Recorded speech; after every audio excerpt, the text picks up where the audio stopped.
Izinkan saya memperkenalkan diri. Nama saya Amirullah SMSI. Saya merupakan salah satu dosen tetap pada Prodi Studi Nautika Politeknik Pelayaran Banten. Video ini dibuat sebagai salah satu syarat untuk mengikuti sertifikasi dosen gelombang pertama tahun 2026, yaitu pernyataan diri dosen dalam unjuk kerja Tridharma Perguruan Tinggi dalam bidang pengajaran. Salah satu mata kuliah yang saya ampu yaitu isyarat visual dengan bobot 1 SKS teori yang diajarkan pada semester 2. Mata kuliah ini merupakan mata kuliah inti fungsi kompetensi di kapal pada program studi nautika. Adapun sistem pembelajaran yang saya lakukan yaitu dengan metode DIA, yaitu Delivery Interaction Assessment, dalam proses pembelajaran tatap muka di kelas. Deskripsi mata kuliah, isyarat visual berisi tentang materi yang membahas tentang prosedur dalam melakukan isyarat visual dan tata cara penggunaan alat-alat visual saat melakukan komunikasi dengan kapal lain atau stasiun lainnya. Adapun capaian pembelajaran lulusan yang dibebankan mata kuliah ini adalah, pertama adalah CPL 1, yaitu adalah sikap, di mana menunjukkan sikap bertanggung jawab atas pekerjaan di bidang keahlian secara mandiri atau S.9. Yang kedua, CPL 2, keterampilan umum, di mana menunjukkan kinerja bermutu dan terukur atau KU.2.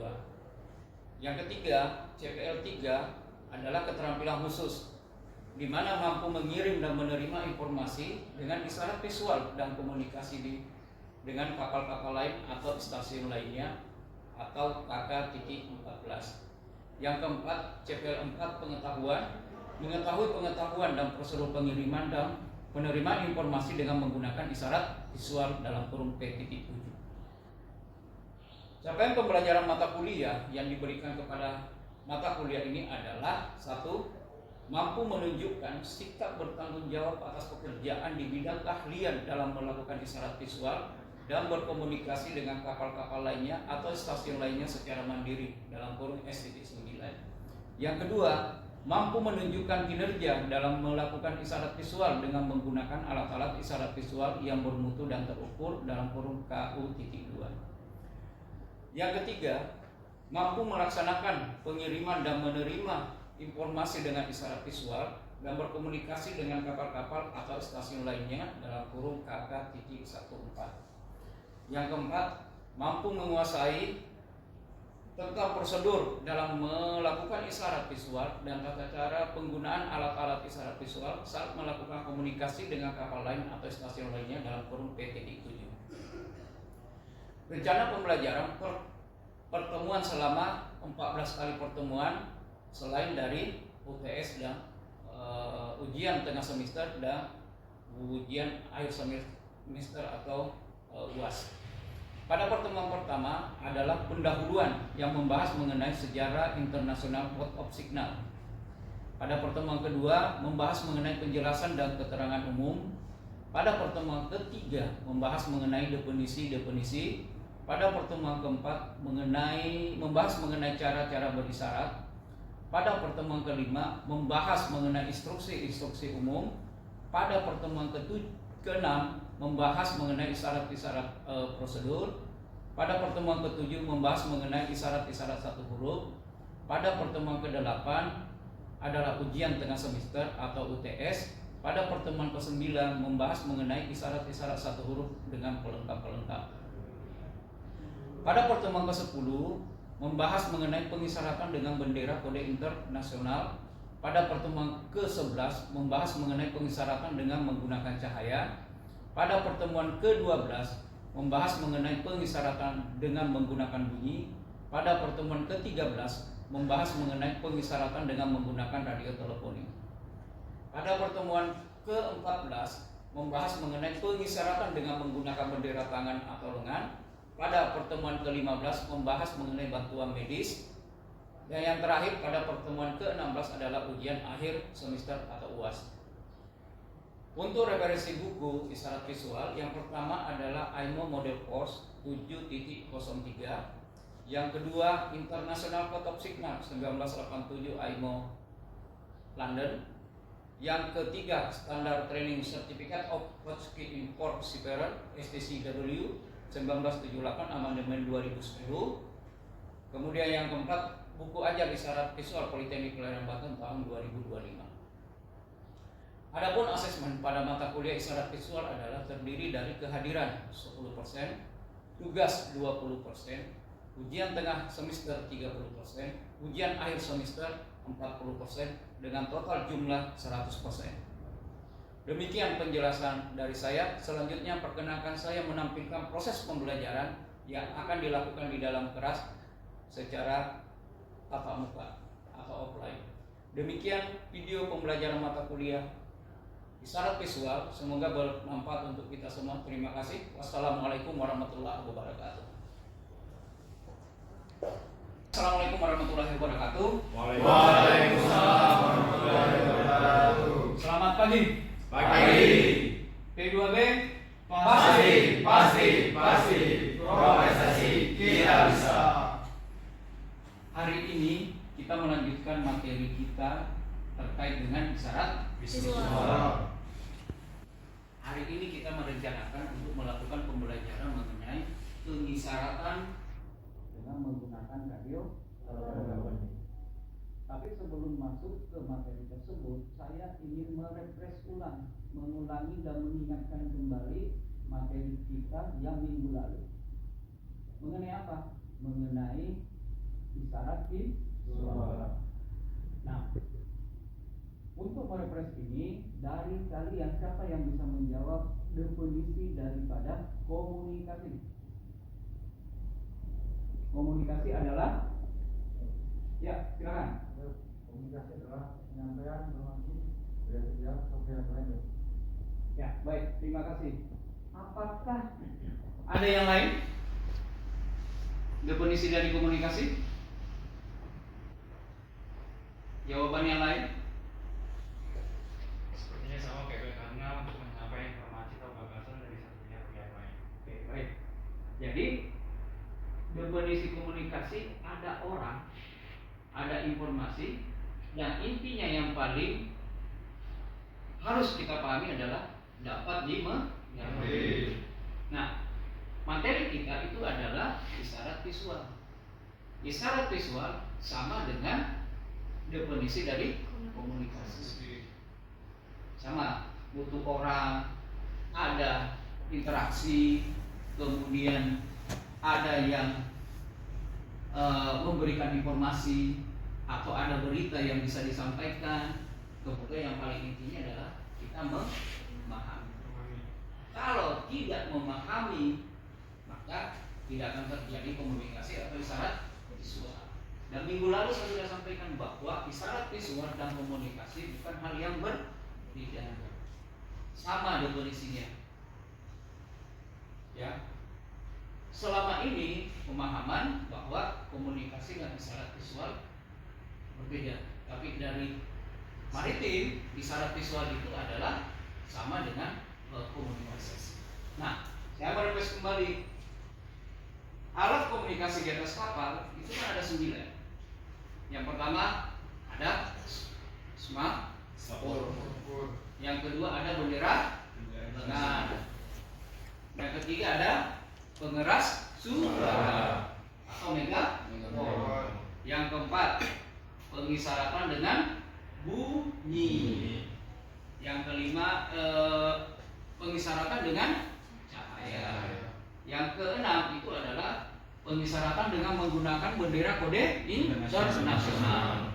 Yang ketujuh pengisyaratan dengan menggunakan radio teleponi. Yang kedelapan pengisyaratan dengan menggunakan radio telegrafi. Ya. Kemudian kesembilan adalah pengisyaratan dengan menggunakan radio teleponi pada channel 16 atau very high frequency. Nah, sekarang hari ini kita akan belajar tentang bagaimana kita pengisyaratan dengan radio teleponi. Ya, berarti menggunakan frekuensi radio. Ya, yang tadi ada 2, radio teleponi dengan NFHM medium frekuensi atau high frekuensi. Yang kedua adalah radioteleponin dengan menggunakan very high frekuensi pada channel 16. Dua alat ini itu ada di atas kapal dan dipergunakan untuk berisyarat atau berkomunikasi. Apakah caranya berbeda? Sama. Metode penyampaian atau cara berkomunikasi kita dengan kapal lain itu sama baik itu medium frekuensi, high frekuensi ataupun very high frekuensi. Alatnya sama. Ya. Yang berbeda apanya? Frekuensinya saja. Metode penyampaian komunikasinya, cara berkomunikasinya juga sama. Kita lihat dulu ya. Kita lihat.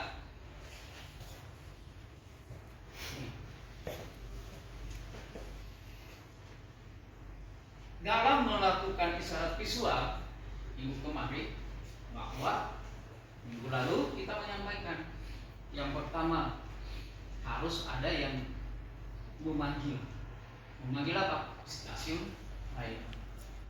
Ya. Yang kedua apa? Perkenalan. Kalau tidak kenal dengan kapal lain, maka harus melakukan perkenalan. Tapi kalau sudah kenal, maka kita tidak harus melakukan perkenalan. Kemudian ketiga apa? Berita, penyampaian berita. Kemudian yang keempat itu adalah menutup atau mengakhiri berita. Kita lihat yang pertama adalah cara memanggil dengan menggunakan radiotelepon. Ya. Apa yang pertama? Pada saat stasiun kapal atau pantai melakukan pemanggilan, maka harus ada call sign. Apa itu call sign? Nama panggilan atau nama stasiun yang diberikan oleh administrator setempat. Dalam hal ini oleh Indonesia diberikan oleh siapa? Direktorat Jenderal Perhubungan Laut. Ya. Nama stasiun dipanggil berapa kali? 3 kali di setiap panggilan dilakukan. Ya. Kemudian ada kelompok kata DE, delta echo. Delta echo kalau diterjemahkan menjadi bahasa biasa itu adalah dari. Delta echo itu adalah isyarat. Tapi kalau dibaca adalah dari. Ya. Kemudian ketiga, call sign. Nama stasiun yang memanggil tidak lebih dari 3 kali setiap kali panggilan. Nah, kita berikan contoh. Kapal yang memanggil siapa? KM Muhammad yang memanggil ya. Yang dipanggil KM Nara. Ya. Kita ulangi. Siapa yang memanggil? KM Muhammad. Siapa yang dipanggil? KM Nara. Nah, kita mencontohkan bagaimana cara memanggil dengan prosedur 3 ini. Yang pertama, call sign. Tidak lebih dari 3 kali. Yang dipanggil berarti yang mana? KM apa nih? KM Nara. Jadi Kilo Mike Nara, Kilo Mike Nara, Kilo Mike Nara. Ya. Jangan pengucapannya Kilo Mike Nara, Kilo Mike Nara, Kilo Mike Nara. Tetap harus ada artikulasi. Ya. Intonasi. Ya kan? Jadi Kilo Mike Nara, Kilo Mike Nara, Kilo Mike Nara. Langkah pertama. Langkah kedua, delta echo. Ya kan? Kemudian langkah ketiga, nama stasiun yang memanggil. Berarti apa? KM Muhammad. Ya, kita ulangi ya. Kilo Mike Nara, Kilo Mike Nara, Kilo Mike Nara. Delta echo, Kilo Mike Muhammad, Kilo Mike Muhammad, Kilo Mike Muhammad. 3 di depan, delta echo, 3 di belakang. Ya. Jadi Boleh 4? Nggak boleh. Hanya 3. Kalau tidak ada jawaban dari yang dipanggil, Anda ulangi lagi. Kilo maik nara, kilo maik nara, kilo maik nara. Delta eho, kilo maik Muhammad, kilo maik Muhammad, kilo maik Muhammad. Cara pertama. Ada cara yang lain? Ada Pak. Ada. Apa itu? KM nara, KM nara, KM nara. Delta eho, KM Muhammad, KM Muhammad, KM Muhammad. Kalau Anda dengan kapal lain jangan pakai KM. Berarti motor. Saya dipahami? Ada pertanyaan?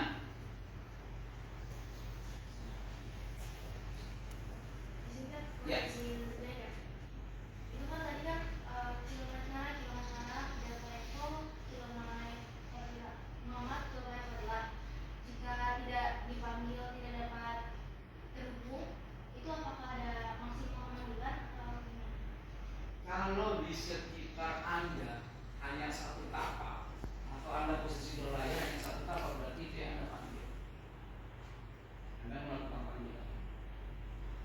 Tapi lihat dulu ya kondisinya. Kondisi apa? Normal. Anda panggil 2 kali nggak ada sudah. Sama dengan Arif dipanggil Rif, nggak datang, nggak balik, udah biarin aja. Kan itu. Tapi kalau keadaan darurat, ini bedanya nih. Kalau keadaan darurat, Anda dengan mede, udah diatur tuh. Di KBSS nanti Anda akan pelajari bahwa ada kewajiban dari kapal untuk menjawab. Tapi ini komunikasi biasa yang kita lakukan keseharian kita. Ketemu dengan kapal, lihat, oh ini ada nih, saya panggil aja. Enggak di garas juga enggak. Biasanya kalau kita kan biasanya 3 kali, ya 3 kali manggil, KM nara sampai selesai, terus ulangi lagi, terus diulangi lagi, yang ketiga enggak, ini sudah kita enggak. Bagaimana yang dipanggil? Ya, ada 3 langkah. Langkah yang pertama apa? Call sign nama dari stasiun yang memanggil. Berarti siapa? KM Muhammad. Ya. Kemudian ditambahkan dengan delta echo. Kemudian call sign kapal sendiri. Yang dipanggil. Ya kan? Yang memanggil. Kemudian yang dipanggil. Atau biasa juga dibahasakan apa? Call sign kapal sendiri. Jadi di sini berarti KM Muhammad, kilo maik Muhammad, kilo maik Muhammad, kilo maik Muhammad. Delta echo, kilo maik nara, kilo maik nara, kilo maik. Bisa dipahami? Ya.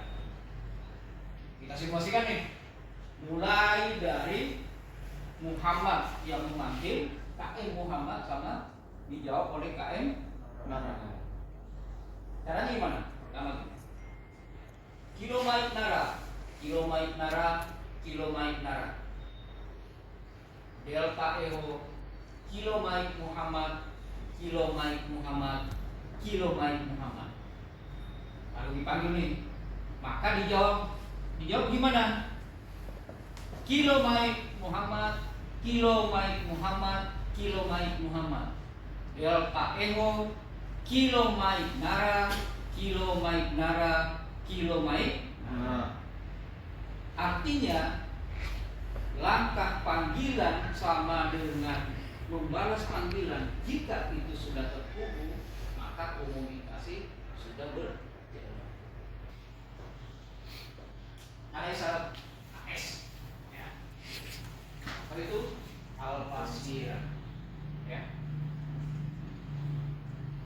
Kenapa ada al-Fasirah? Contoh gini. Anda menyampaikan satu kalimat. Ya. Satu kalimat. tetapi atau satu kalimat tetapi kalimatnya panjang. Itu 2 baris atau 3 baris. Anda karena tidak ingin dipotong pembicaraannya, dalam hal ini Muhammad tidak ingin dipotong pembicaranya oleh Nara, maka di akhir dia berbicara, di akhir di satu kalimat, di penggalan katanya, sebelum melanjutkan kata berikutnya, maka dia menyampaikan al-fasirah. Apa itu? Nara mengartikan apa? Tunggu beberapa menit ya, saya masih ada informasi yang saya mau sampaikan. Jadi nggak potong nih. Maka kapal Anda berada dalam al-fasirah. Nah, tunggu dulu nih. Ya. Si Nara nunggu. Menuju ke keadaan berbahaya. Itu satu kalimat tetapi dipenggal di tengahnya. Karena kenapa? KM Muhammad ingin menekankan bahwa ada sesuatu yang ingin saya sampaikan. Boleh nggak? Satu kali boleh selama dia mampu.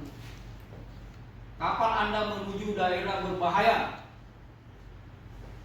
tapi ada maksud lain yang digunakan oleh KM Muhammad. Ada penekanan apa? Anda menuju daerah berbahaya. Kalau disampaikan dalam satu kalimat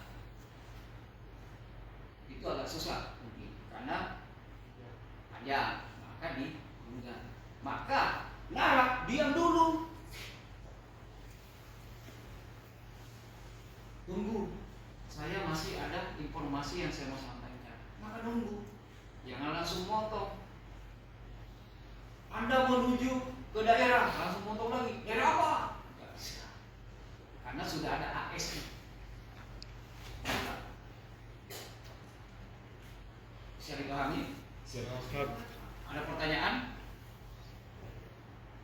Oke, kita lanjut.